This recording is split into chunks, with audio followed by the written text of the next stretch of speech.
Tony here. We just got off a day on the water again on Truman Lake with my buddy Corey Mitchell. Some of you guys might know Corey from Table Rock Fishing Intel, and he's Eric Prey's partner. They do basically the equivalent for Truman Lake Fishing Intel, but for Table Rock. So if you fish Table Rock, you should check them out. But he came up here for a couple days so we could shoot some video, try to catch some bass. And today it's August 13th. We put in here at Windsor Crossing. It was really stormy this morning.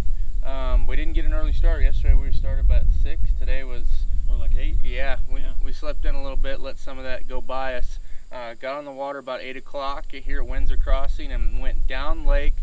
Fished a couple of mud flats, just kind of messing around as we were getting to some coves that we wanted to hit. We had a couple blow-ups on top water over a couple bushes, very isolated brush, but that was it, no hookups. First point we came to is a really rocky point right along the main part of the lake, and you broke off on a really pretty nice one. Yeah.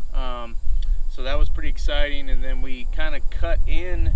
It was a really sharp channel point, and cut in and fished this rocky bank. And kind of the name of the game for us today was these rocky banks and bluff walls with the little ins and outs, the little pockets in the rocky bank or the bluff wall. We caught a nice keeper on a whopper plopper. I was throwing a whopper plopper most of the day. Started off with the bigger black size and moved over to the bone color mid-sized version. You started with a big worm a little bit, but moved away from that. The big worm is what I like to do in the summer up here. It really wasn't going. There really wasn't much influx of water from the rain that we had, the storms, which was a little surprising, but it was actually a good thing. The farther down we went, the clearer it got, and that was good. Went away from the worm. I started throwing a big swim bait. You stayed with the plopper for a long time, and you had probably more blow-ups, more activity. I probably had a little better quality with the swim bait. There's photos out there to see that on.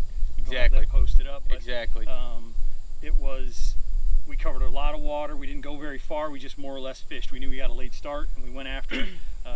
Didn't do too much. The topwater bite here right now on Truman I wouldn't call it great, but it's there, and it's you got to stay with it, but it's there.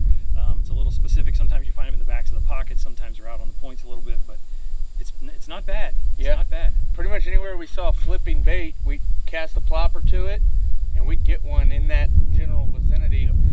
So that was exciting, and we did fish deep into some main lake pockets that we saw bait flipping and just throwing down the banks of the pocket, and we got several. I think we caught 8 total today, 3 keepers. I broke off 2 that were definitely keepers. Lost one as well. That was a keeper. Had a 15 and a half inch Kentucky keeper. So we got a boat pulling in behind us. Big old house type boat. It is a house boat. He's camping out on the lake, it looks like. Water temperature about 84.6 to 85. Okay. Like Corey said, pretty dirty here at Windsor Crossing. We fished about halfway down the T-bow and it got much clearer.